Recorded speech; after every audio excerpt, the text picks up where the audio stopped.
Thank you, Abba Father. Thank you for your grace. We thank you for your words.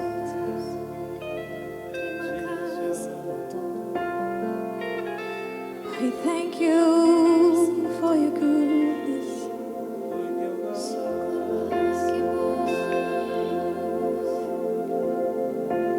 Kami memuji Engkau, Yesus.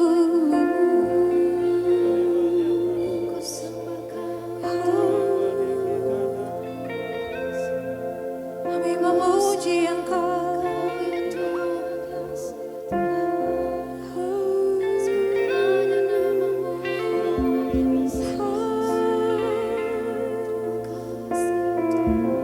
Kami mengagumi Engkau, Allah yang setia. Dengan penuh kerinduan, jiwa kami menyembah-Mu.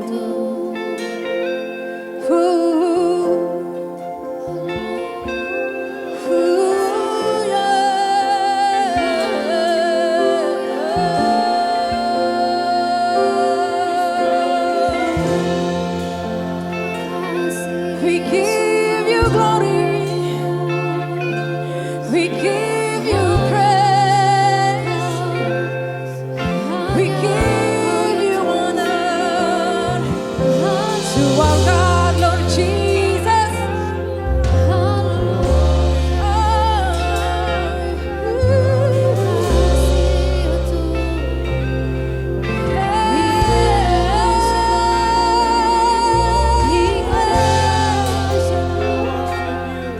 We give you glory, we give you praise. Kami beri penghormatan kepadamu, Yesus. Tuhan kami, Engkau, Bapa kami.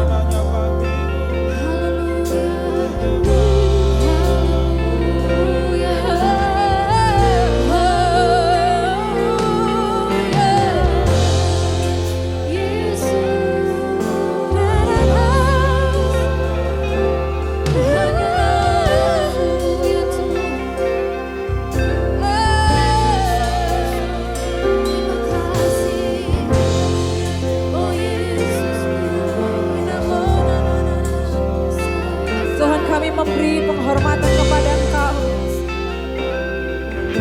satu-satunya Tuhan yang benar,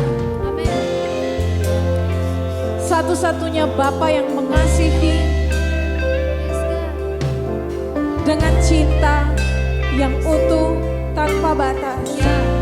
Kami menerima semua kebaikan Tuhan. Di dalam nama Yesus yang memberi kami kemenangan. Saat kami menyembah, kami tahu Roh Allah hadir, bekerja melawat, mengurapi kami semua. Kami menikmati kehadiran-Mu, kami menikmati Your presence. Kami bertemu muka dengan Engkau, kami merasakan hati-Mu. Dan karena Yesus Kristus hidup di dalam kami,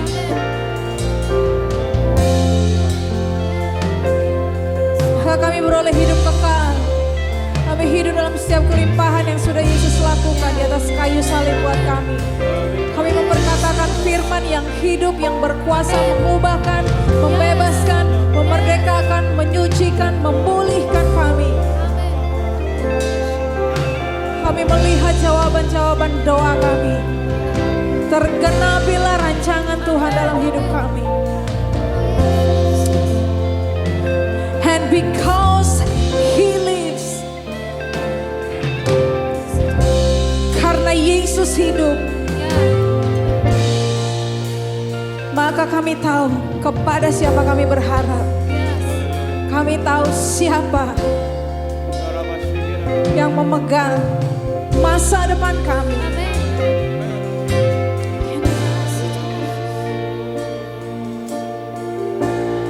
Because He lives,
Yesus. Sebab kami semua orang-orang yang dimenangkan karena Yesus Kristus. Sama-sama katakan amin.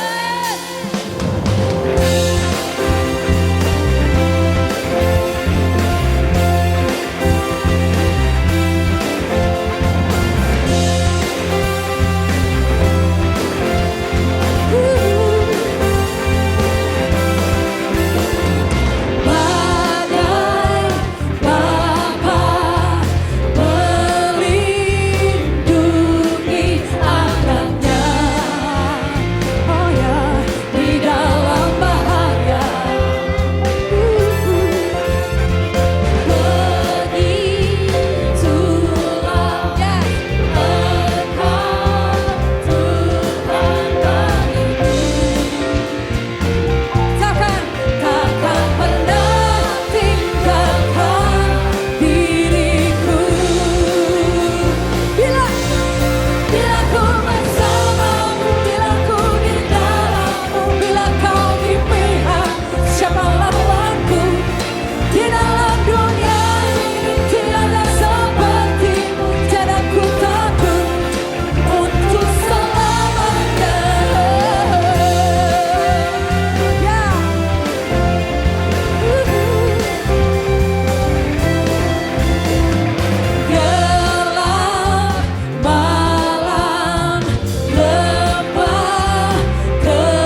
firman Tuhan berkuasa.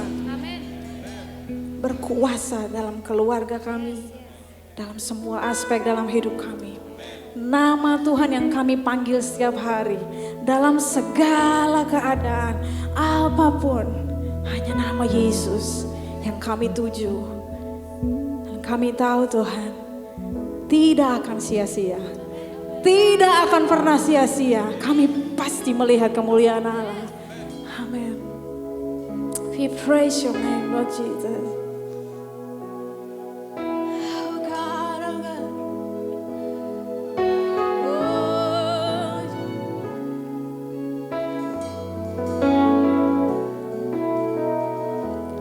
Sing.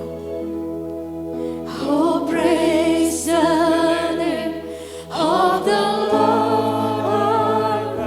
Oh, praise His name forevermore.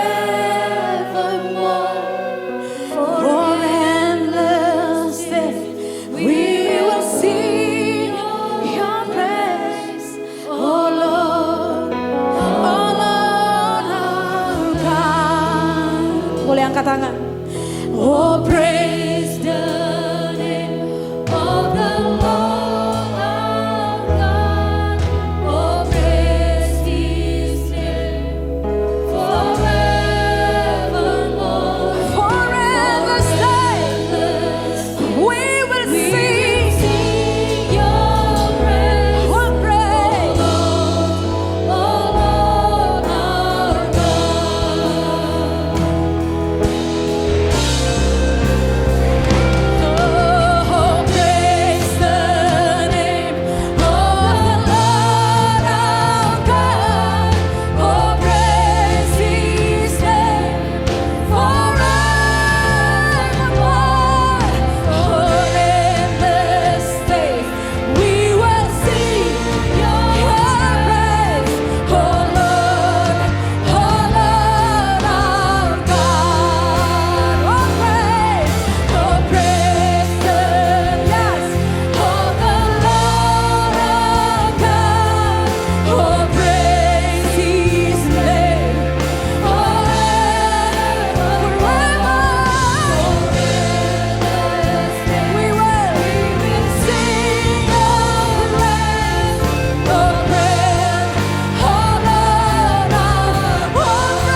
Hormati Yesus, sembahlah Yesus.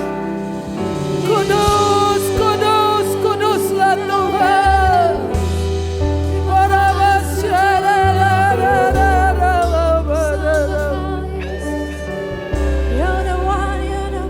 Hormati Yesus. Oh, we love you, Jesus. Hormatilah Yesus. Terima kasih Tuhan.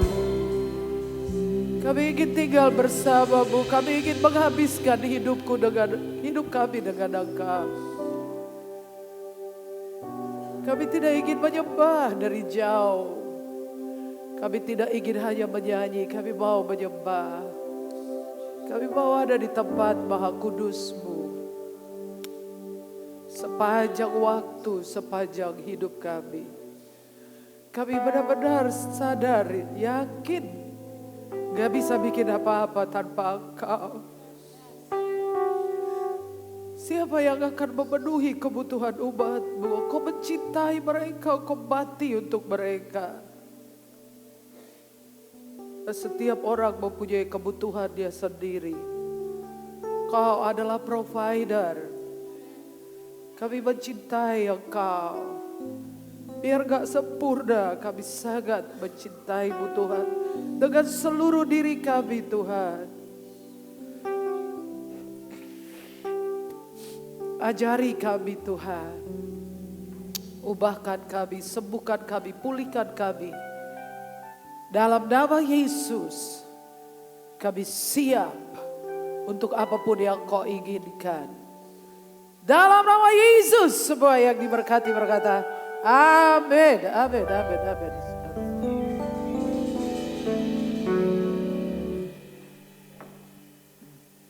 Thank you.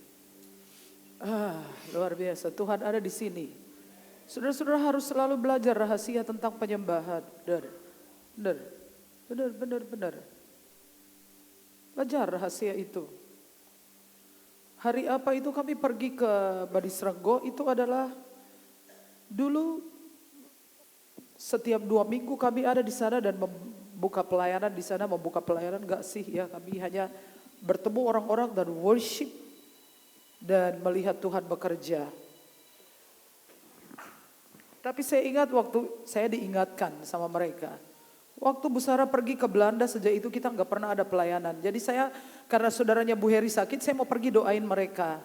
Saya di Menara Doa, saya bilangin siang kita pergi ke Badisrenggo. Saudara tahu enggak? Kita enggak cuma doain satu orang itu. Seberang jalan itu sudah kumpul orang banyak. Dan kami mulai worship saudara. Saudara tahu ada seseorang di situ diikat oleh iblis. Cuman worship enggak ngapa-ngapain. Tiba-tiba dia manifestasi sendiri, dia muntah-muntah. Lalu dia punya sakit di tubuh yang selama sekian lama itu. Di tubuhnya itu. Langsung dilepaskan Tuhan. Dia enggak bisa gini, enggak bisa gini, enggak bisa gini-gini. Langsung Tuhan lepaskan. Ternyata dia pernah mengalami kecelakaan di tempat keramat dan roh jahat itu punya akses dalam hidupnya. Juga ada ibu yang lain juga sakit yang gak jelas apa sakitnya, Tuhan juga sembuhkan. Jadi sebaiknya Bapak Ibu belajarlah rahasia worship. Banyak orang bisa menyanyi, tidak semua orang adalah penyembah. Yang Tuhan cari adalah true worshiper. Bukan para penyanyi, tidak. Banyak orang bisa menyanyi. Saya memberi nasihat ini, jadilah true worshiper. Jangan jadi penyanyi. Saudara tahu, saudara harus membuat diri saudara berbeda dari yang lainnya. Kalau kita cuma modal Yesus mengasihi saya. Jangan GR Yesus mengasihi siapapun di dunia ini. Come on, amen. Orang berdosa dikasihi enggak? Iya. Penjahat paling parah dicintai oleh Yesus. Kan sama aja mas, sama aja mbak. Bikinnya, buat itu sedikit berbeda. Love Jesus. Cintailah Yesus. Come on, amin. Ya, itu yang membuat engkau berbeda.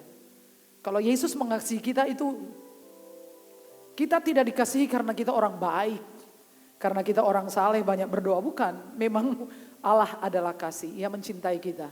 Para penjahat, para pezina, Allah masih mengasihi mereka dan masih mengharapkan mereka, masih memanggil mereka dalam kasih-Nya supaya bertobat. Tapi mari kita membuatnya sedikit berbeda saja. Cintailah Yesus dan itu langka. Say yes. Sebab Yesus bilang, siapa mencintai aku, ia melakukan firman-Ku. Itu langka, jarang ada. Karena kalau kita mencintai Yesus, kita tidak segan-segan untuk berkorban. Amin. Kalau kita baru cuma nyanyian, belum berani berkorban, belum saudara ya. Nah, dalam 5 minggu di bulan Oktober, yang akan saya sampaikan adalah semua tentang bagaimana caranya. Ya, jadi lebih kepada hal-hal yang praktis yang kita bisa lakukan dan itu kemudian kita melihat buktinya. Ya, oke, amin. Ya, amin. Ya, saya nggak mau kita cuman punya Alkitab, punya nyanyian. Ya, saya mau mengalami semua kedahsyatan yang ada di Alkitab. Bilang saya mau mengalami semua kedahsyatan. Ini harus terjadi. Dan saya percaya bahwa firman itu adalah ilmu. Firman Tuhan itu adalah ilmu. Kita baca dulu ya, 1, 2, 3. Dalam segala keadaan pergunakanlah perisai iman. Sebab dengan perisai itu kamu akan dapat memadamkan semua panah api dari si jahat. Salah satu senjata peperangan rohani yang Paulus bagikan kepada kita adalah perisai iman. Gak kelihatan, tapi karena gak kelihatan itu kadang-kadang disepelekan itu saudara ya, gak kelihatan. Perisai iman. Nah ini yang saya mau bagikan, gimana caranya kita bisa, saudara, saya pernah pergi ke Kalimantan Tengah, tempat Pak Haryono dulu. Itu ada sekolah Alkitab juga dan saya diminta untuk mengajar di sana. Waktu saya pulang itu musimnya asap tebal karena kebakaran hutan itu ya, jadi asap tebal, pesawat sulit untuk bisa, harus nunggu, pokoknya harus sampai jarak pandang 5 km di depan, itu baru bisa pesawatnya. Jadi pesawat mengubah jadwal sewaktu-waktu. Dalam perjalanan pulang saya itu bersama dengan seorang sopir dari mobil charteran, saya berdua dengan sopir itu dan dia cerita peristiwa Sampit. Dia ceritakan tentang mandau. Yaitu senjatanya orang Kalimantan. Saya sudah konfirmasi dengan Mas Aso dan benar. Orang itu cerita kepada saya bahwa peristiwa itu yang namanya mandau. Itu senjata yang bisa jalan sendiri dan itu ada ajinya. Ada bisanya. Kalau itu dikirim misalkan disasarkan rumah A, dibakar, maka walaupun rumah yang di sampingnya itu mepet, enggak kebakar. Cuman rumah si A aja yang dibakar. Itu mandau, itu ngeri sekali. Makanya kapan waktu itu yang ada orang mau demo di sana, mau apa, enggak berani toh, enggak berani turun dari pesawat toh. Nah itu dia ya. Karena kalau berani lewatin itu ya mandau itu enggak kelihatan, dilepasnya juga enggak kelihatan. Nah saya bicara tentang senjata rahasia iblis. Namanya panah-panah berapi dan panah-panah itu ada racunnya. Dan saya ajari kita gimana caranya supaya kita mematikan racunnya sebelum sampai ke kita. Dan kita fine-fine saja ya, siap ya, amin ya. 5 minggu itu semuanya tentang bagaimana caranya. Karena saya nggak mau lagi teori, nggak mau lagi sesuatu yang sifatnya retorika, sebuah konsep, tetapi cara yang praktis yang bisa diterapkan dan itu kemudian berhasil ya. Sama seperti sebuah resep, saudara menemukan resep masakan, saudara nonton itu siang malam, saudara baca resep itu gula setengah kilo, terigu 5 kilo, saudara telur 1 kilo, tiap hari sampai saudara hafal. Tapi kalau saudara tidak praktek, tidak bisa berhasil, tidak nikmati, benar ya?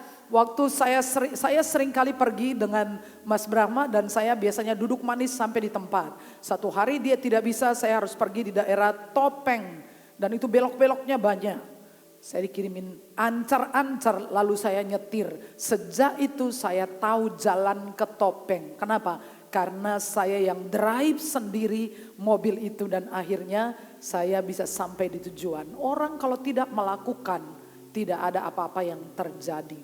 Talk only, no action. Ya, jadi kita harus action, gak cuman ngomong. Oke ya? Nah, satu senjata yang disebutkan di sini. Ya, saya yakin seperti saya katakan tadi, firman Tuhan adalah ilmu untuk hidup. Bilang sama-sama, firman itu ilmu untuk hidup. Satu oktav lagi, firman itu ilmu untuk hidup. 3. Satu oktav lebih tinggi lagi, 3. Firman itu ilmu untuk hidup. Ya, ilmu itu harus dipelajari dan dipraktekkan. Kalau saudara belajar nyetir lalu saudara tidak pernah nyetir, saudara akan lupa cara-cara menyetir ya dengan baik dan aman dan benar. Saudara belajar terus menyetir, saudara ikut kursus menyetir, saudara belajar lagi di rumah, saudara belajar disuruh orang ngajar teori, tapi tidak pernah menyetir, tidak bisa menyetir ya. Saudara harus sering-sering menyetir supaya jam terbangnya tinggi dan saudara merem bisa jalan. Waktu pertama kali saya nyetir itu lurus begini. Gak bisa mau orang apa enggak, saya terus lihat di depan. Tetapi sekarang rodo canggih Siti, satu tangan aja mainkan bisa sambil worship ya. Karena apa? Karena jam terbang. Karena saya melakukannya. Kasih tepuk tangan untuk saudara. Firman itu ilmu untuk hidup. Dan panah berapi itu apa? Baca sama-sama 1, 2, 3. Panah berapi adalah cara-cara yang dipakai iblis untuk mendatangkan akibat jahat kepada anak-anak Tuhan dengan tujuan menyakiti, membuat sengsara, tidak bahagia, baik secara langsung maupun tidak langsung, ya. Jadi cara iblis secara langsung seperti apa? Ditenung, disihir, diguna-guna, itu bisa secara langsung. Tetapi ada cara-cara yang tidak langsung. Tujuannya membuat apa? Saudara tidak bahagia, saudara hidup sengsara. Memang dunia penuh dengan masalah, tapi siapa yang suruh saudara sengsara? Halo? Amin? Itu kan respon kita bukan? Amin ya? Kita mau sengsara mau enggak akan respon. Saudara ada masalah, yang lain bisa tidur nyenyak, yang lain merana, nangis, bercucuran air mata, nonton YouTube, teriak-teriak. Ya ada orang masalah teriak-teriak, ngamuk-ngamuk. Ada orang diputus pacar beberapa waktu yang lalu, lihat di TV di Jawa Timur. Dia naik di atas genteng tetangga, dihancurin rumah-rumah di sekitarnya, dirusakin ya. Karena saudara tahu bahwa itu adalah juga panah-panah dari si jahat. Dia bikin sakit. Dia bikin luka, dia bikin sengsara, dibikin gak bahagia ya. Dan kenalilah senjatanya ya. Oke, baca ini ya, 1, 2, 3. Alasan iblis membenci orang percaya adalah karena ia memang pada dasarnya membenci Yesus. Betul ya? Halo, amin. Semangat saudara.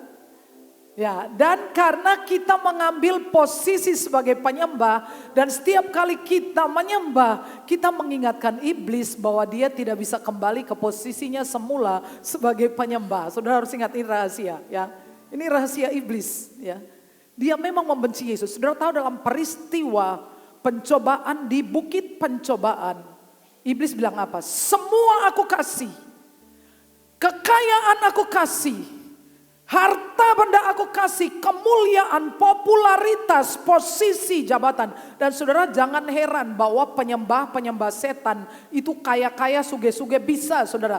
Tenar-tenar, artis-artis tenar-tenar di luar negeri saja saudara. Itu sudah ada perjanjian dengan iblis. Mereka itu penyembah setan, mereka itu pengikut gereja setan. Benar saudara, itu bukan rahasia, itu fakta saudara. Nah, mereka mengakui, dia menawarkan sejak awal, dari awal sebelum saudara ada, sebelum saya ada, sebelum gereja lahir. Dia mengajak Yesus bargaining, dia bilangin, come on kita bicara 4 mata. Gimana? Aku kasih kamu ketenaran, posisi, aku kasih segala sesuatu yang ada di dunia ini. Tapi aku minta sederhana saja, kamu nyembah aku. Dia gak minta yang lain, kamu nyembah aku. Coba kalau Yesus memutuskan menyembah iblis, kita semua adalah penyembah iblis. Kenapa saudara? Karena setiap kali saudara dan saya menyembah, saudara sedang mengingatkan dia bahwa dia tidak bisa kembali ke posisinya. Dia adalah penyembah sejak awal. Lucifer adalah malaikat terdekat yang melayani di takhta Allah.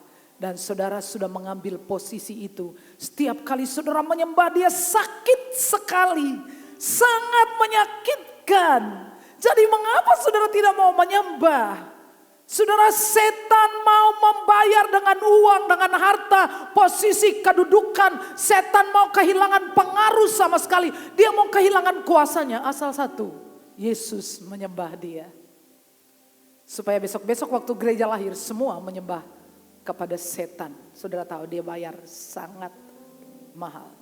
Dan kita orang percaya kehilangan saat penyembahan hanya untuk hal-hal yang sepele dan bodoh, remeh, temeh, receh. Seperti apa? Ngantuk. Seperti apa? Sibuk. Waduh, lagi sibuk. Yuk worship, lagi sibuk. Sampai di gereja bisanya cuma ngantuk, saudara sayang. Setan mengambil apa yang paling berharga, yang jadi hak saudara. Saudara sudah ada di posisi yang ditinggalkan oleh Lucifer. Setiap kali saudara menyembah, sudah mengingatkan dia, aku gak bisa kembali. Dia sakit hati, dia makan hati, dia marah sekali. Makanya itu ada lagu yang sangat indah, saudara bisa nyanyikan itu. Biarkanlah ku menyembah, walau tak dengan puisi yang indah. Biarkanlah ku menyembah, memberikan hati ini untuk berserah dengan penuh kasih sayang. Biarkan Tuhan aku menyembah. Waktu Tuhan ajari saya itu, saya nangis. Tuhan, ambil yang lain. Ambil apa saja, jangan ambil kehormatan ini dari aku. Aku mau menyembah. Sampai mati aku mau menyembah. Siang malam aku mau menyembah. Jangan biarkan kesusahan mengambil kenikmatan saya dalam penyembahan. Ambil uang saya enggak apa-apa.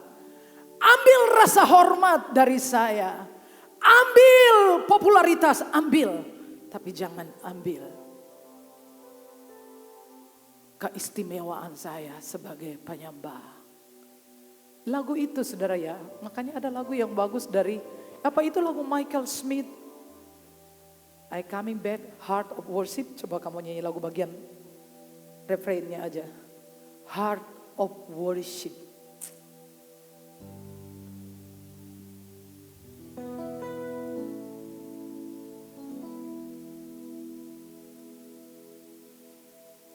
Itu pesannya sangat kuat. I'm coming back to the heart of worship, and it's all about you. It's all about you, Jesus. I'm sorry, Lord, for the thing I've made it. When it's all about you. It's all about you, Jesus. Jadi saya bertanya-tanya, apa sebabnya Michael Smith, apakah dia penulisnya, penulis lagu itu? Heart of Worship. Inti dari penyembahan itu apa? Song about, all about Jesus. Semua tentang Yesus. Semua tentang jatuh cinta dengan Yesus. Semua tentang rasa hormat, pengagungan. Please, beralihlah dari menyanyi, jadilah worshiper. Say yes.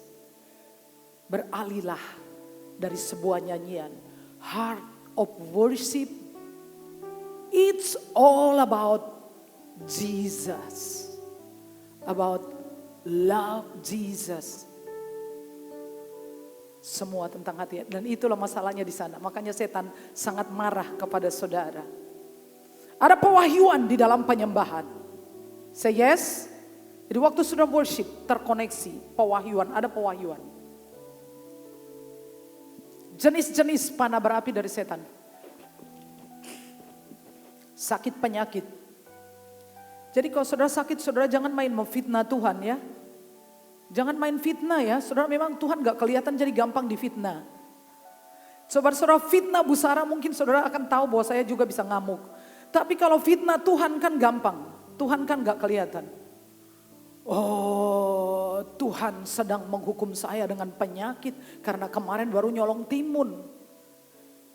Bukan Tuhan yang menghukum, kamu aja yang kasih setan kesempatan. Oke, amin. Amin, kamu buka pintu buat dia. Kamu yang welcome.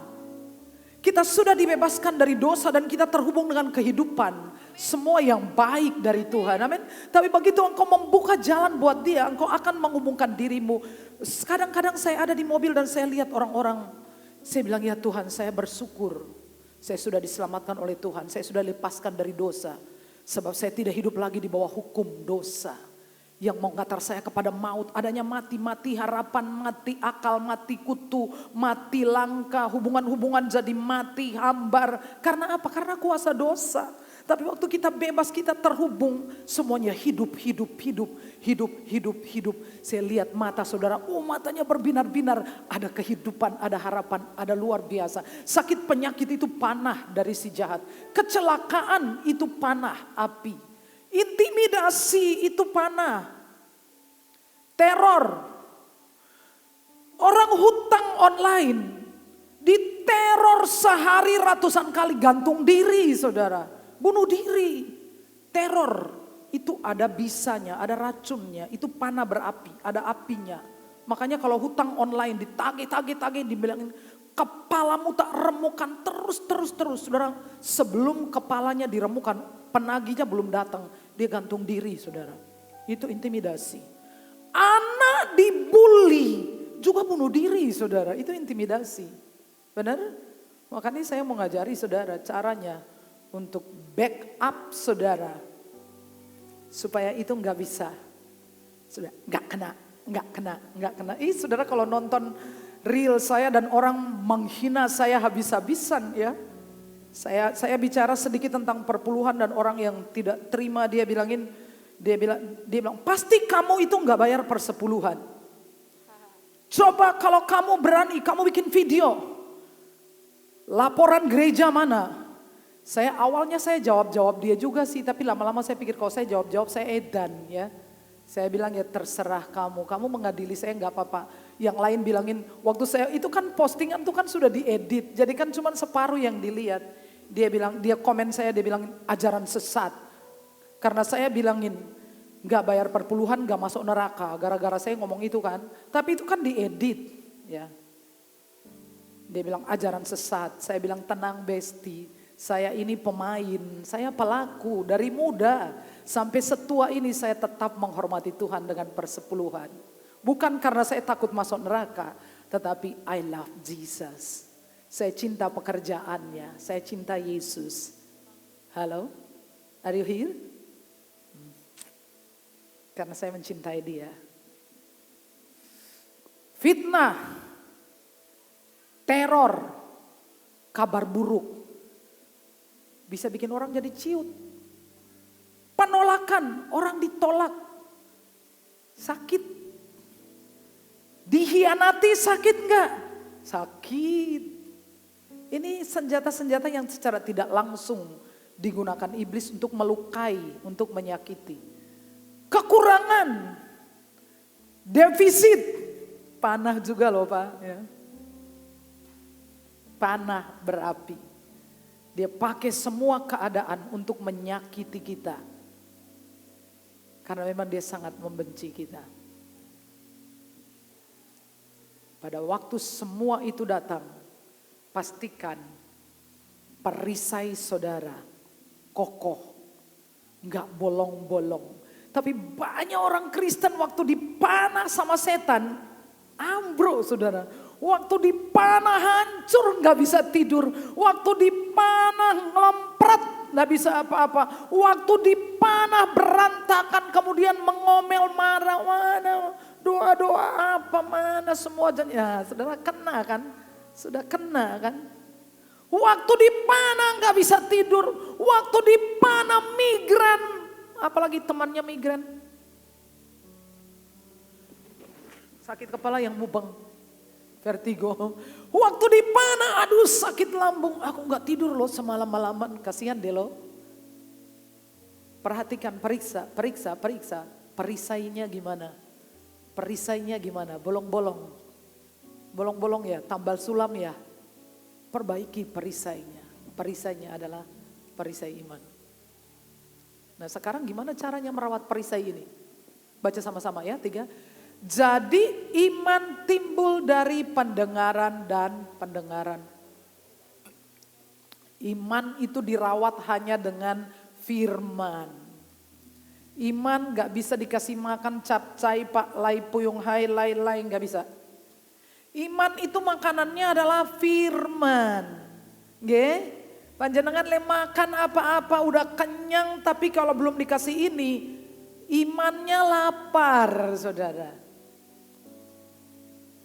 Timbul dari pendengaran. Firman Tuhan berkata begini, 1, 2, 3. Sesungguhnya aku telah memberikan kuasa kepada kamu untuk menginjak ular dan kalajengking. Dan kuasa untuk menahan kekuatan musuh sehingga tidak ada yang akan membahayakan kamu. Dari mana perisai itu dibangun? Dari firman. Tuhan kasih kita firman. Ketika firman itu didengar, dibaca, direnungkan, rengang-rengang, dipraktekkan, diomongkan, diceritakan, itu membangun perisai tameng. Sehingga ketika panah itu dilemparkan, diarahkan kepada saudara, saudara punya kemampuan untuk memadamkan panah api itu. Minggu lalu saya mengatakan seperti mesin daur ulang di dalam saudara.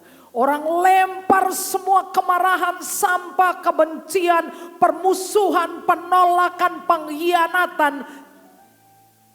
Saudara tahu mesin daur ulang hanya menerima barang-barang yang sejenis dengan dirinya. Plastik itu juga ada jenis-jenisnya ya. Yang sama jenisnya itu baru dia terima, dipilah-pilah saudara, enggak semuanya. Ketika saudara perisainya itu kokoh, cuman yang sejenis, yang sesuai dengan ini yang akan masuk.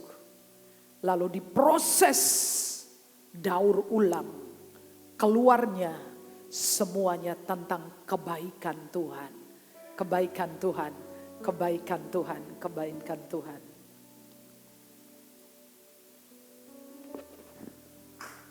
Iman itu berfungsi untuk menahan, mencegah efek jahat dari panah-panah si jahat.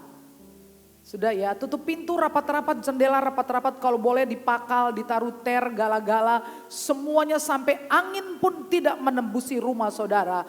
Tetapi untuk menahan saudara dari efek jahat, panah-panah si jahat adalah hanya dengan perisai iman. Say yes? Nah, perisai iman yang bisa menahan. Jadi apa yang kita lakukan dengan firman ini? Yang kita lakukan dengan firman ini yaitu membaca, mendengarkan, merenungkan, meditate, rengang-rengang, speak up, ucapkan dan ini. Lakukan. Amin. Karena lakukan itu langsung berakar saudara. Kalau orang melakukan sesuatu, langsung dia terekam di pikiran bawah sadar. Semakin sering dilakukan, dia langsung mengendap di pikiran bawah sadar. Dan pikiran bawah sadar itu mengontrol 88 sampai 90% hidup seseorang Bisakah saudara bayangkan seseorang yang dikontrol 90% oleh firman. Modelnya kayak apa? Saya tidak heran. Pasti mujizat. Say yes, mujizat, mujizat, mujizat. Karena apa? 90% value, nilai utamanya itu firman. Firman itu tidak pernah gagal, saudara. Orang macam ini, jenis ini yang dikontrol 190%, 88 sampai 90% dengan firman. Itu orang yang luar biasa. Sepertinya kita perlu mengharapkan untuk bertemu dengan orang model seperti itu. Pasti dahsyat orangnya. Amin. Mungkin itu saudara. Saya berdoa itu adalah kita semua. Karena kita cinta firman Tuhan. Semua warga Filipi wajib cinta firman Tuhan.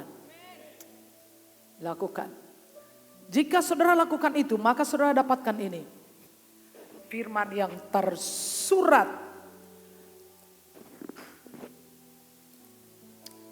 Lalu firman yang tersirat. Tersirat itu apa, Bu? Yang ditafsirkan. Yang kita nonton-nonton itu kan tafsiran, toh? Tafsiran bisa benar, bisa keliru, bisa sesat, bisa benar. Tafsiran, ingat ya, tafsiran. Tapi sumber aslinya siapa? Ya yang punya firman. Lah siapa yang punya firman? Yang firman sendiri itu adalah Yesus. Amin ya. Jadi saudara mau tanya Pak juru tafsir mana yang paling pintar? Saudara harus dekat sama Yesus supaya ngerti apa yang beliau maksudkan. Supaya kita tidak gampang memfitnah Tuhan. Ya. Banyak orang memfitnah Tuhan karena Tuhan gak kelihatan ya. Jadi main ngomong aja, Tuhan bilang begini, Tuhan bilang begitu. Padahal belum tentu benar ya. Ya memang gak kelihatan tapi besok nanti kan kita akan dihakimi. Tersirat ya mengenai itu tadi. Setiap kata-kata yang diucapkan sia-sia itu harus dipertanggungjawabkan. Betul ya? Amin ya. Masih kita pasti akan ketemu beliau. Ya mungkin kita ada diwawancarai, ditanya-tanya, kamu kemarin ngomong apa? Kamu ini ngomong ngawur aja, kamu khotbah bilang apa? Ya kan, ya jangan sampai kita memfitnah. Yang berikut adalah yang tersingkap. Nah firman yang tersingkap itu adalah apa? Yaitu yang saudara sebut sebagai rema. Yaitu yang mana? Yaitu firman ini yang dihembuskan oleh Roh Kudus ke dalam hati saudara untuk spesial situasi, spesial kebutuhan perorangan secara pribadi. Dihembuskan dari mana? Dari mana? Firman yang engkau simpan itu. Jadi mengapa orang sangat sulit mendengar suara Tuhan?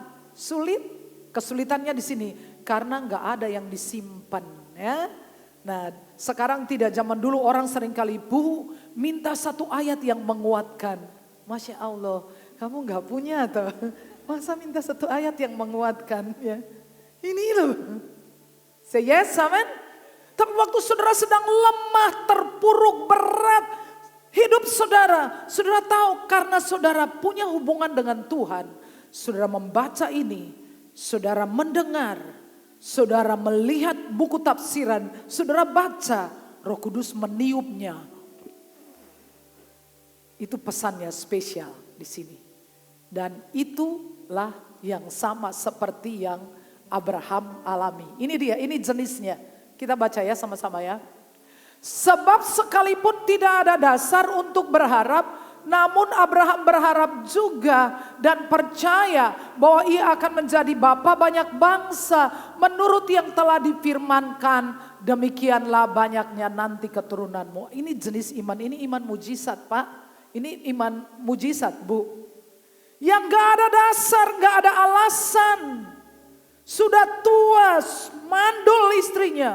Dan yang saya sangat heran bahwa leluhur Israel yang dijanjikan akan beranak pinak. Ini kalau saudara baca, Sarah itu mandul, Ribka itu mandul. Siapa? Rahel ya. Itu mandul juga. Jadi itu sangat luar biasa kalau Tuhan memilih kita.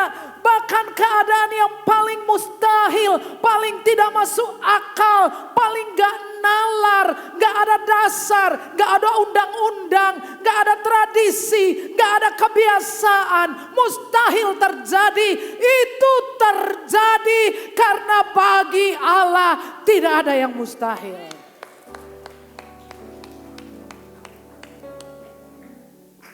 Jadi waktu itu kan belum ada Taurat. Belum ada Alkitab. Jadi Abraham dengar sendiri. Tuhan bicara. Rema. Tuhan bicara kepadanya. Cara memadamkan panah api iblis adalah dengan iman yang teguh. Jadi waktu sakit penyakit datang, kalau saudara sudah punya perisainya itu kokoh, enggak apa-apa, biasa toh. Kebanyakan orang tidak pernah mau check up karena apa? Takut, ya. Tapi kalau saudara tidak hadapi kenyataan, saudara akan terintimidasi terus.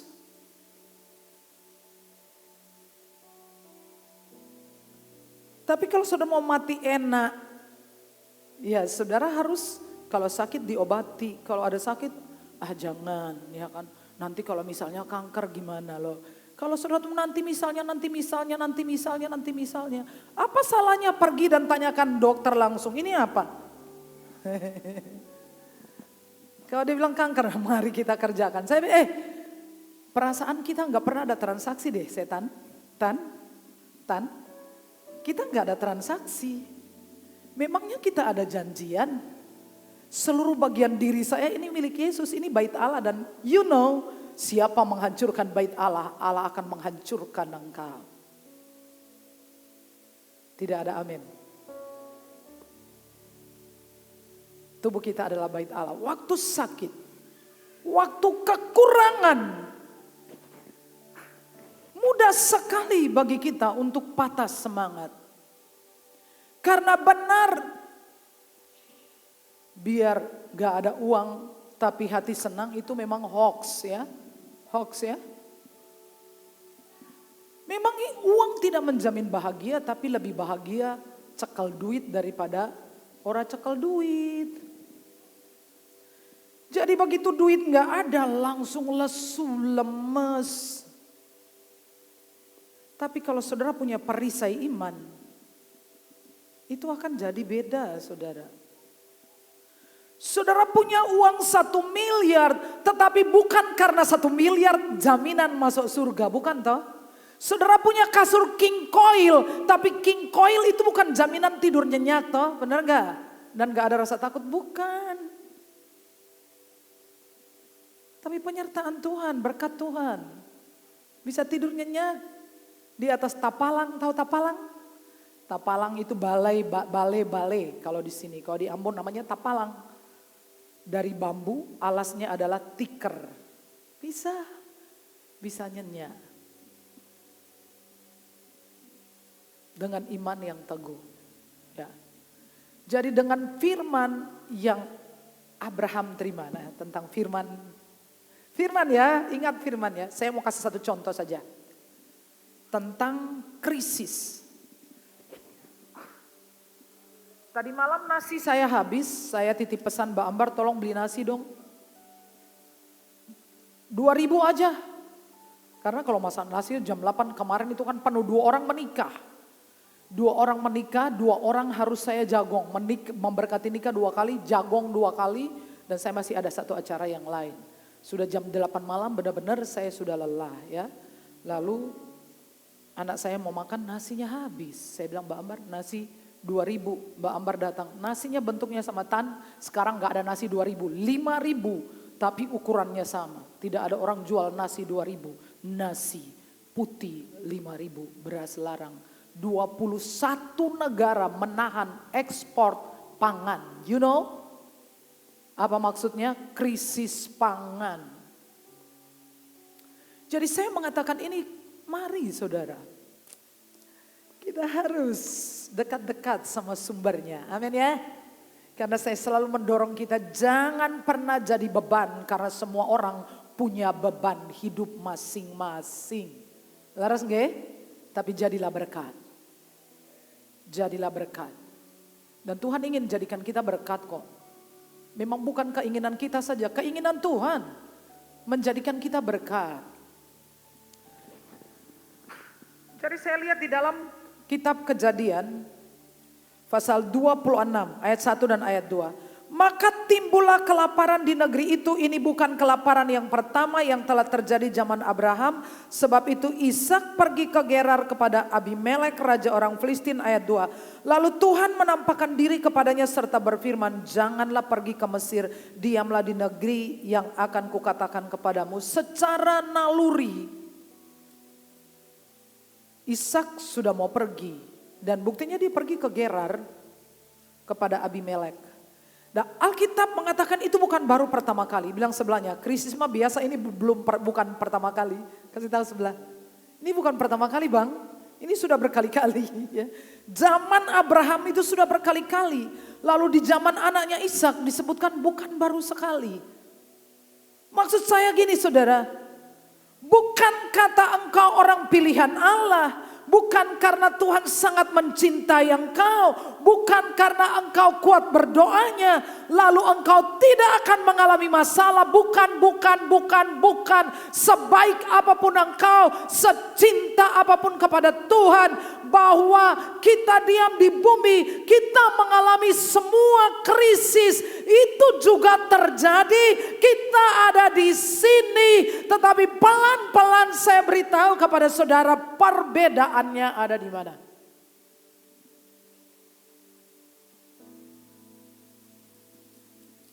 Perbedaannya adalah di sini. Ayat 12. Maka menaburlah Ishak di tanah itu, dan dalam tahun itu juga ia mendapat hasil 100 kali lipat, sebab ia diberkati Tuhan. Dan orang itu menjadi kaya, bahkan kian lama kian kaya, sehingga menjadi sangat kaya. Kok bisa?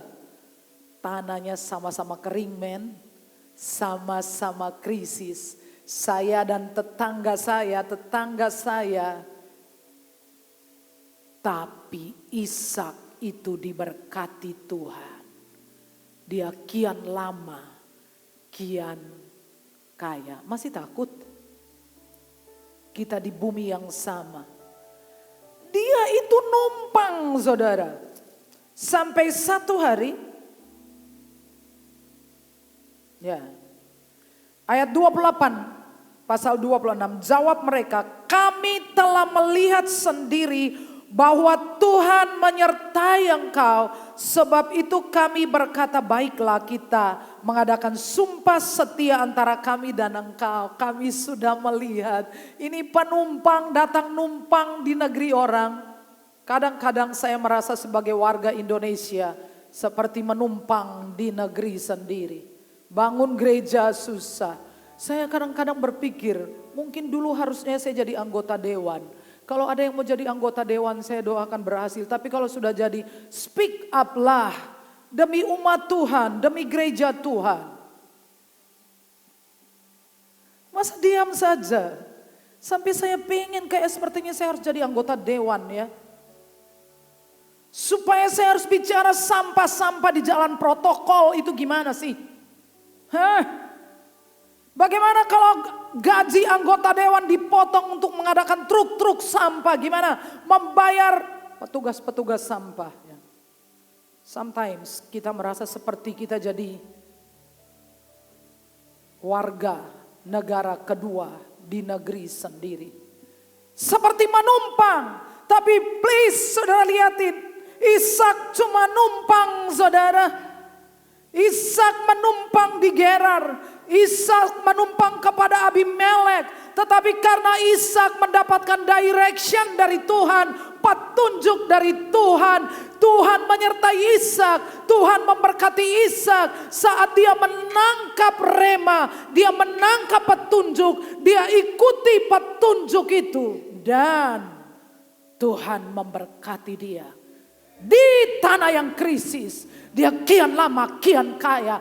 Tanahnya masih krisis, tetapi Ishak dipelihara Tuhan. Karena Ishak mencintai firman. Ishak dengar-dengaran kepada firman. Ishak menerima direction. Dan Ishak ngikuti firman Tuhan. Kasih kemuliaan buat Tuhan. Makanya waktu Masih pasal 26. Gembala-gembala Abimelek bertengkar dengan gembala-gembala Ishak soal sumur. Pasal 27. Pasal 26, maaf.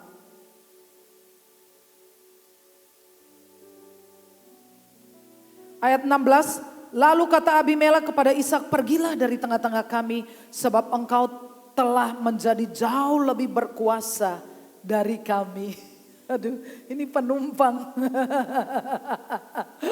Sekarang saya senang walaupun orang menganggap saya warga kelas 2, no problem. Saya boleh dianggap menumpang di sini ya.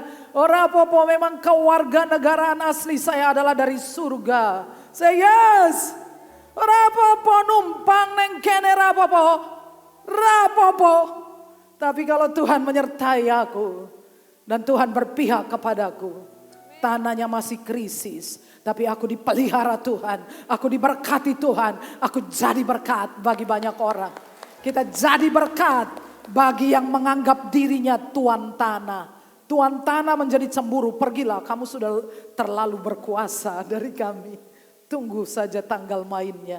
Sumur digali, sumur-sumur zaman Abraham digali oleh hamba-hambanya Ishak sama hamba-hambanya Abimelek direbut.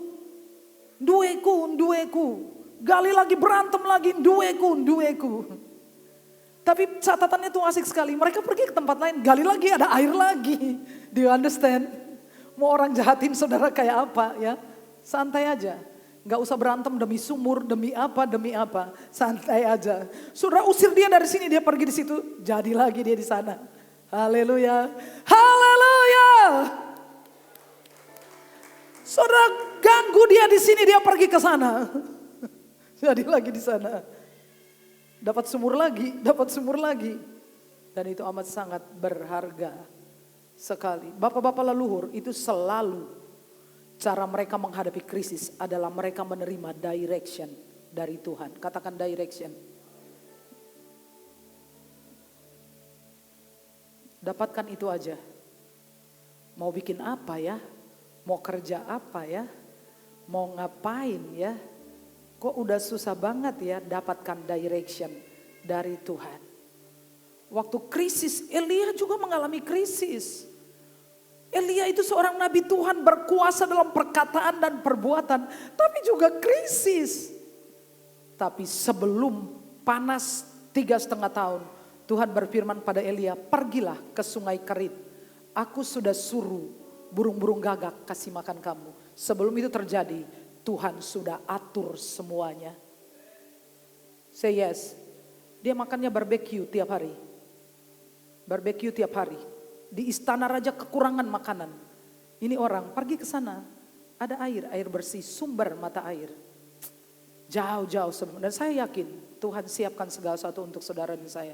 Ada, tinggal dapat directionnya. Kau bisa memilih menangisi dan sembunyi seperti kura-kura. Ada masalah, ada krisis, ada tekanan, terus kepalanya ditarik kayak kura-kura.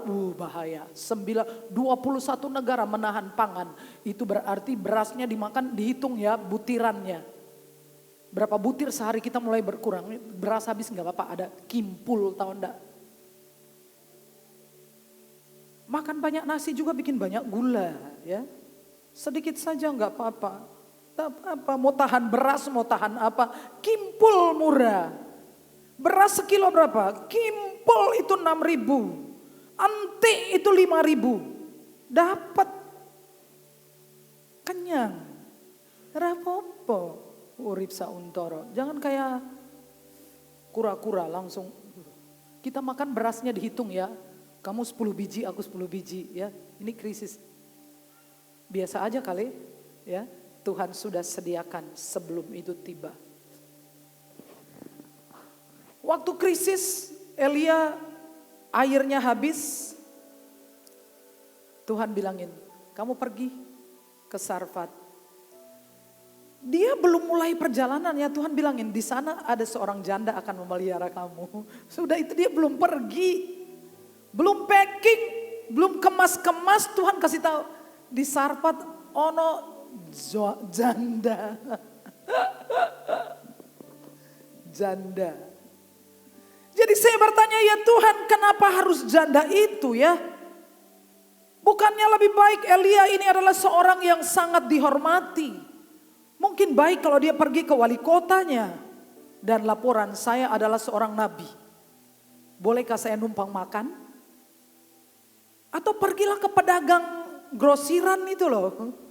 Minta sembako. Saya ini nabi. Kemarin waktu saya bernubuat musim kering terjadi loh ya. Kenapa Tuhan harus kasih dia seorang janda? Tolong dipikirkan. Kenapa? Yang Tuhan ingin selamatkan nabi atau janda? Siapa yang ingin diselamatkan? Saya pikir dua-duanya. Tapi yang terlebih adalah janda ini. Saya nggak tahu doanya apa. Karena itu orang yang sudah tahu dia akan mati. Karena tidak ada makanan. Ya, dia udah tahu besok mati. Besok sudah nggak makan.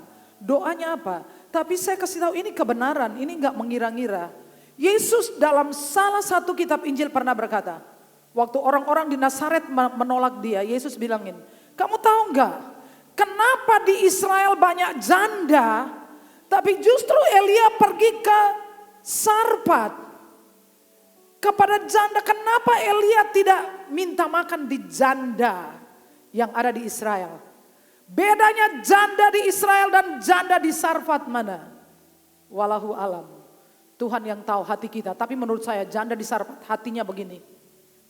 Dia tinggal besok akan mati. Tapi waktu Elia bilang, bikin aku roti. Dia bikin roti. Do you understand? Saudara tahu, krisis itu bukan berarti kita kayak kura-kura. Ya.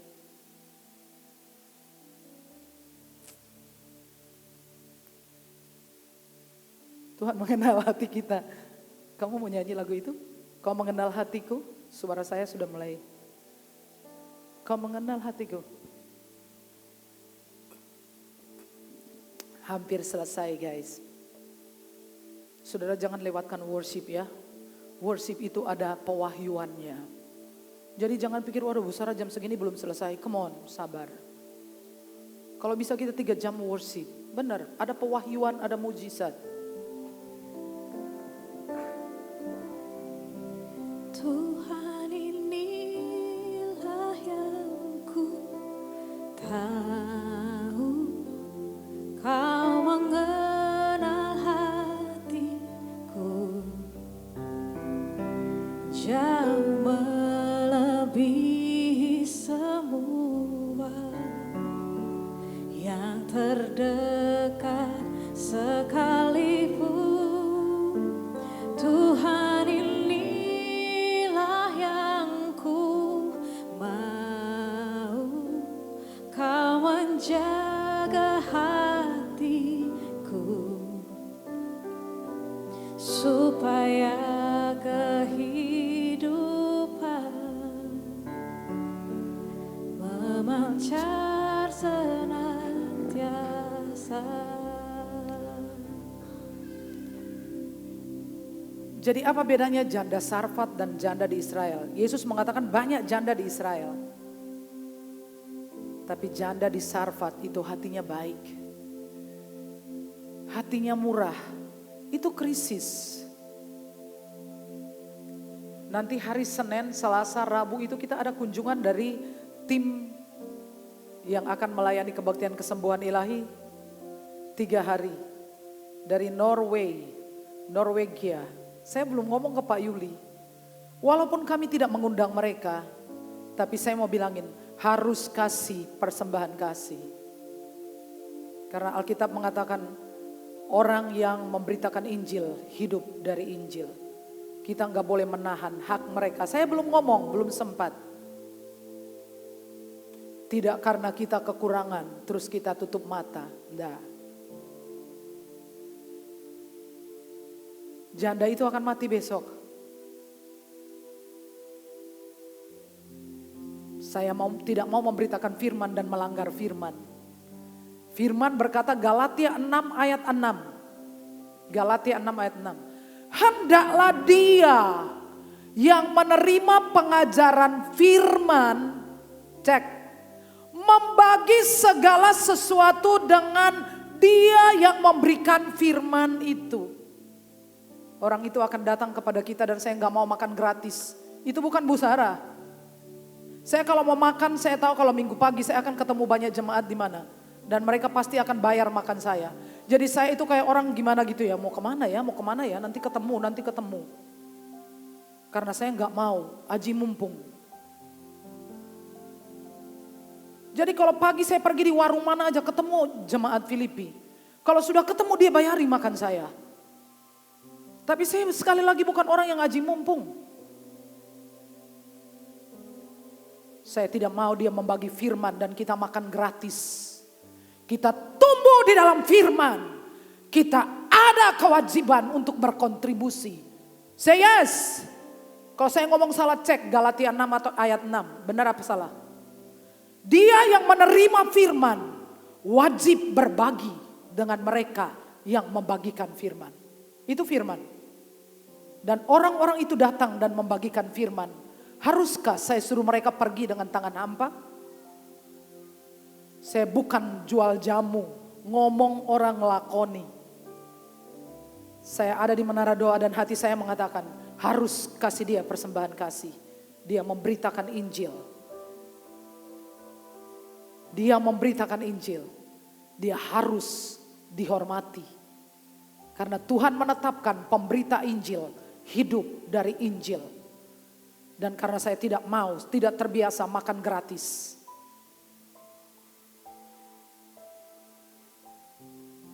Saya bilangin kalau ada tamu-tamu datang ke kita, layani mereka dengan baik.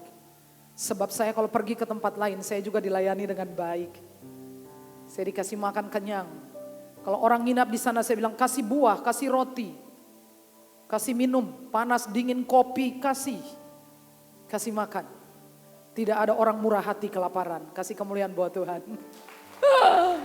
Ya udah terakhir. Jaga hati yang kedua. Perisai saudara itu ya. Iman. Sudah tahu cara jaganya ya. Dengar, rengeng-rengeng. Speak up. Kemudian action. Lakukan firman. Jangan cari firman yang isinya berkat-berkat. Hey please lah, kamu gak bisa ngerjain Tuhan guys ya. Firman itu kau baca, lakukan saja. Satu hari perempuan berdosa menumpahkan minyak narwastu yang mahal di kaki Yesus. Lihatlah, para penghujat mengatakan, pansos, baperan. Itu kan sia-sia. Jual itu minyak, kasih ke orang-orang miskin. Itu namanya orang Farisi, orang Saduki, ahli-ahli Taurat kayak gitu. Sangat agamawi, legalistik. Yang gak masuk akal. Buang-buang. Nyatanya saya ngomong itu siapa? Yudas. Nyatanya apa? Yudas memang suka mencuri. Kalau lakukan firman Tuhan jangan milih-milih ya. Amin. Gak usah berdebat, ini mah di perjanjian lama. Sudah tidak berlaku, come on. Saya kasih tahu saudara, jangan mencuri, jangan berzina, jangan membunuh, itu juga Taurat. Tidak berlaku sekarang, benar?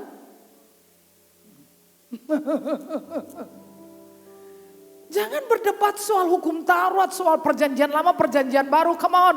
If your heart is really pure, love Jesus. Ini firman, aku makan. Aku tumpahkan minyak ini, gak apa-apa. Toh respon Tuhan sampai seluruh dunia Injil diberitakan. Perbuatan ini akan diingat untuk menghormati dia. Yesus menghormati perempuan ini yang dianggap boros, pansos, baperan. Bahkan kalau saudara mengkursuskan satu hari untuk Tuhan. Di mana saya bilang hari ini adalah hari keramat saya dengan Tuhan. Saya nggak mau kerja, saya nggak mau apa, saya mau puasa, saya mau menyembah satu hari. Itu juga bagus. Orang bilang Allah Farisi. Tapi Yesus bilang biarkan dia melakukan ini untuk aku. Semua yang engkau lakukan dengan niat karena cinta Tuhan. Just do it. Orang lain gak ada urusan. Amin. Jangan milih-milih ayat. Dan milih berantem terus mana yang Taurat, mana yang perjanjian baru. Memangnya kamu siapa? Saya siapa?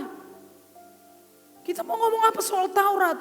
Kita bukan apa-apa juga, bukan ahli Taurat juga. Kita melahir baru kemarin.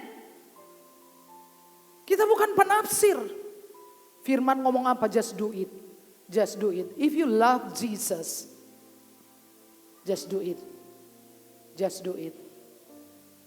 Jaga hati saudara. Hampir selesai. Dikit lagi. Karena ada orang yang komen saya, Bu, aku minta khotbah lengkapnya.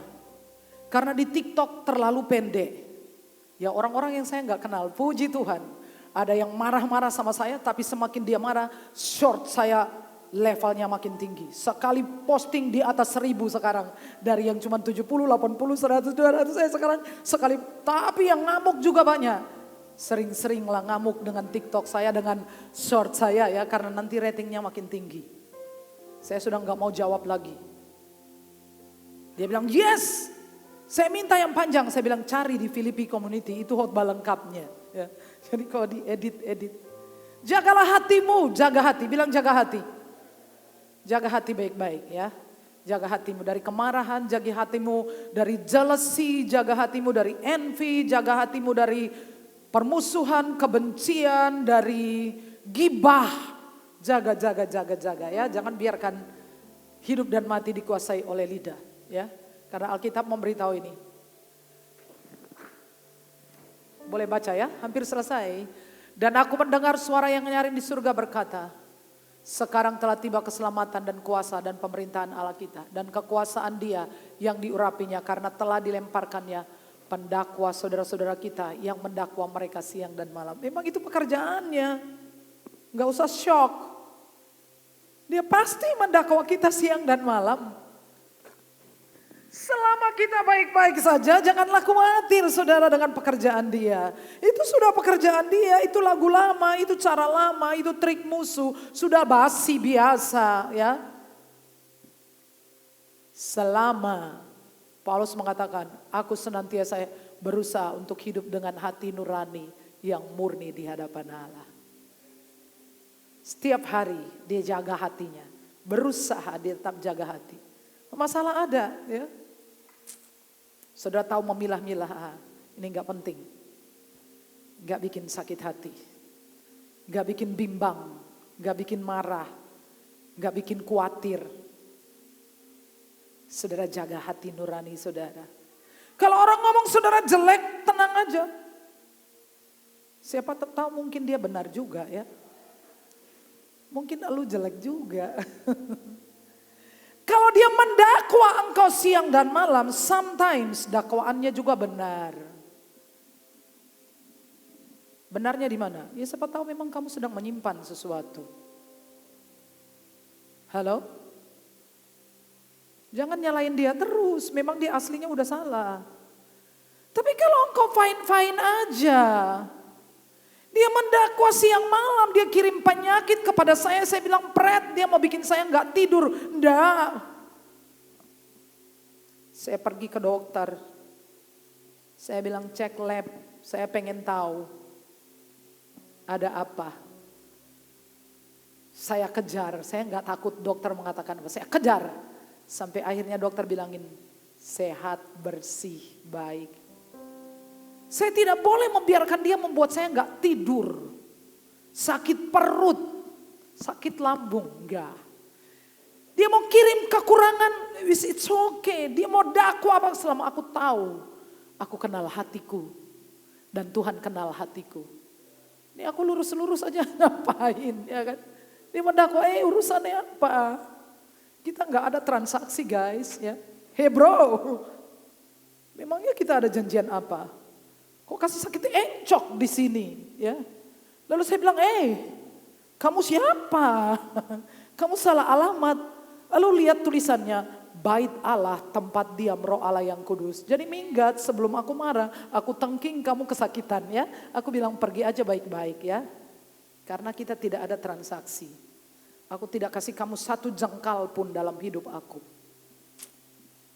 Haleluya. Hati nurani yang bersih. Worship beberapa saat. Setiap kita ketemu bersama, ini adalah waktu untuk pemulihan. Amin. Amin. di hari Minggu waktu untuk menerima direction untuk memasuki hari Senin. Waktu untuk di-renewing kekuatan kita. Untuk fight. Untuk facing our battle. Menghadapi peperangan dan menang ya. Oke. Sekarang biarkan jiwa kita disegarkan lewat penyembahan.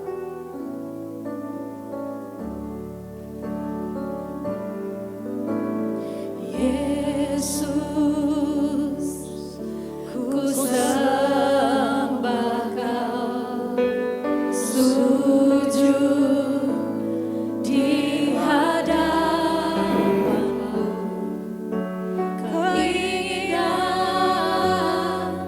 dalam hidupku hanya untuk menyembah-Mu.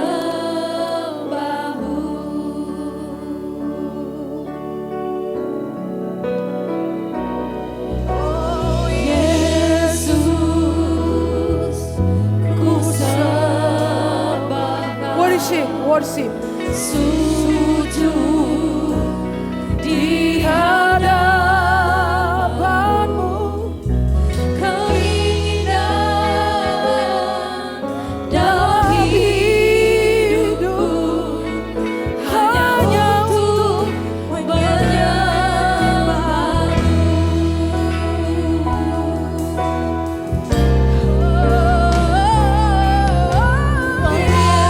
Yesus, sembah.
sepasang suami istri.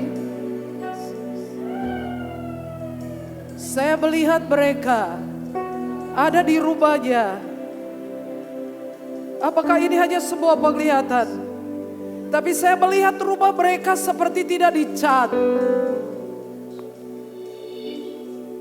Saya melihat ada batu bata dan bekas-bekas cat yang pudar. Dan saya melihat Tuhan Yesus datang ke rumah itu. Dan saya melihat suami istri ini bangkit dan shock, kaget, terheran-heran, tidak tahu harus berbuat apa.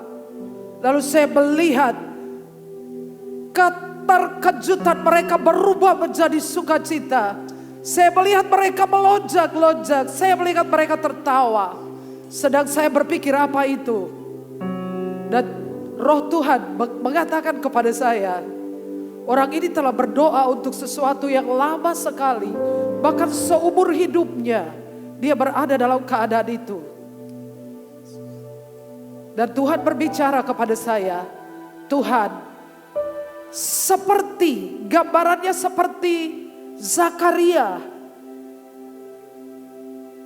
dan istrinya Elizabeth yang sudah sangat tua. Pergumulan saudara itu sudah sangat tua, sudah sangat lama. Sudah ada dalam keadaan itu sangat lama. Dan ini kabar baik untukmu. Tuhan menjawab engkau. Tuhan menjawab doamu. Yang sudah sangat lama. Sudah sejak masa mudamu. Engkau hampir-hampir tidak percaya. Sejak engkau hidup engkau tidak pernah melihat. Tangan Tuhan sehebat yang Tuhan hendak kerjakan dalam hidupmu. Dalam waktu dekat ini. Thank you Jesus. Thank you Lord. Thank you Lord.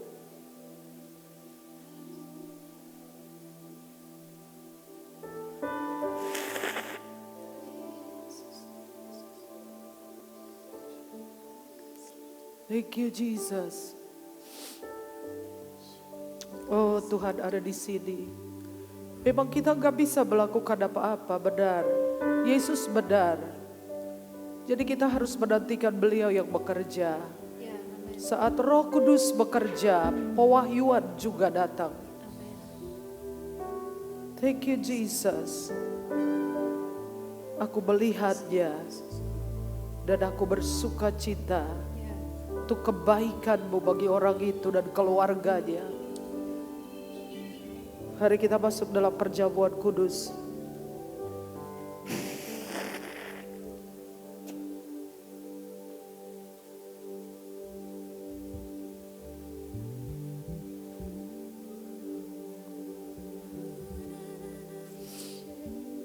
Tuhan terima kasih ya Tuhan. Tubuh dan darahmu tidak pernah hilang kuasanya. Kami berdoa untuk Ibu Tea. Kami berdoa untuk suaminya yang ada di LP. Pak Agus yang stroke. Kami berdoa untuk Pak Ari Raharjo dan putranya Mas Wib. Kami meminta mujizat kesembuhan dalam nama Yesus. Yesus, ku sembah Kau. Cintai Yesus, hormati Yesus. Di hadapanmu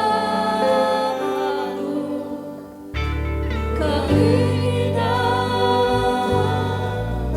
dalam hidupku hanya untuk menyembahmu. Yesus, Yesus, ku sembah Kau.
roti dengan tangan kanan saudara.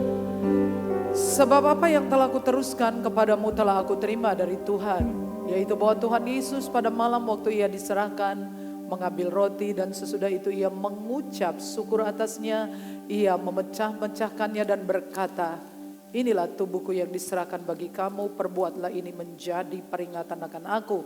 Dalam persekutuan dengan tubuh Tuhan Yesus, makanlah dalam nama Yesus.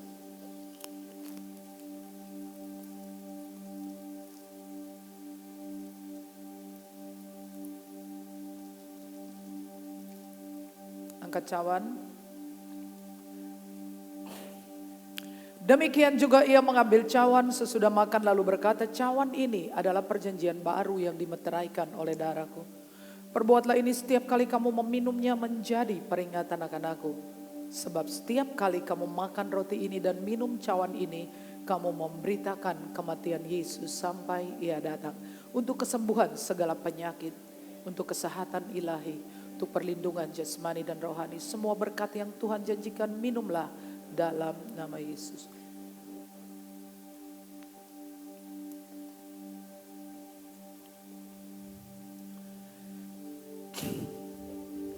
Ku bersyukur padamu Tuhan, buat kasih setiamu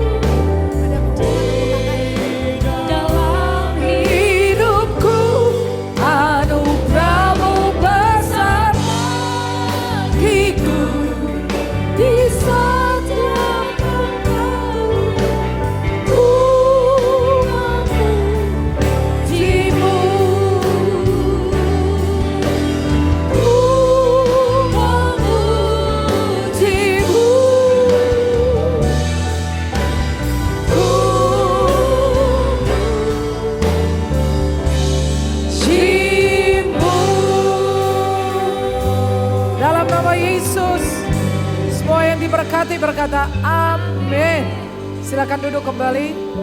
Saudara, saya juga ingin memberitahu saudara bahwa nanti sore itu ada kesaksian dari Mas Polo ya, Polo Sri Mulat ya akan mengunjungi kita dan dia akan menyampaikan kesaksiannya. Jikalau masih mau bergabung sore nanti bisa datang. Dan ada pengumuman untuk KKI, Kebaktian Kesembuhan Ilahi, Senin, Selasa, Rabu dengan pembicara dari Norwegia. Setiap jam 6 sore. Ya, kita lihat videonya. Ini? Oke itu ya. Baiklah, kita akan berdoa untuk persembahan. Bapa, semua yang kami beri berasal dari Tuhan. Kami mencintai Engkau karena Engkau lebih dulu mencintai kami. Terima kasih Bapa, dengan sukacita kami memberikan persembahan-persembahan kami dalam nama Yesus. Amin.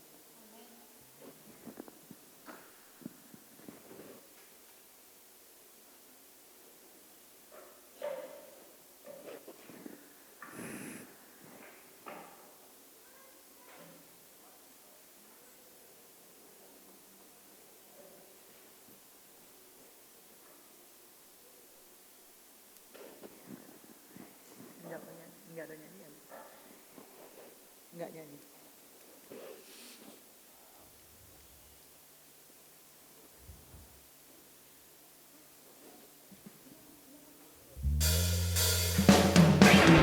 Mari berdiri saudaraku.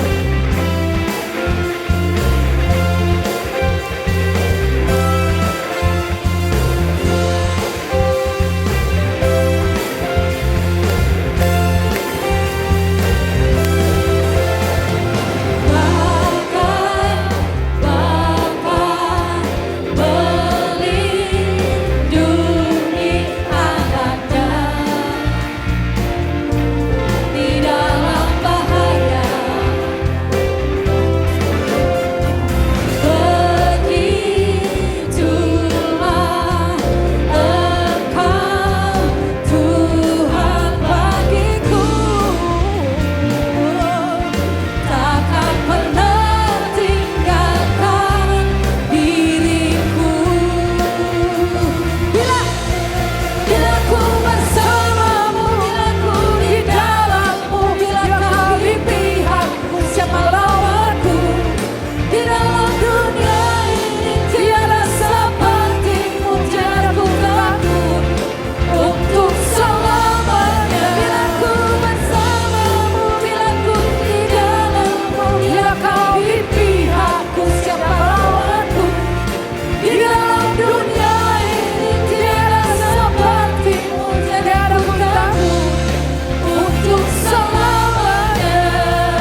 terima kasih untuk waktu perhentian pada siang hari ini.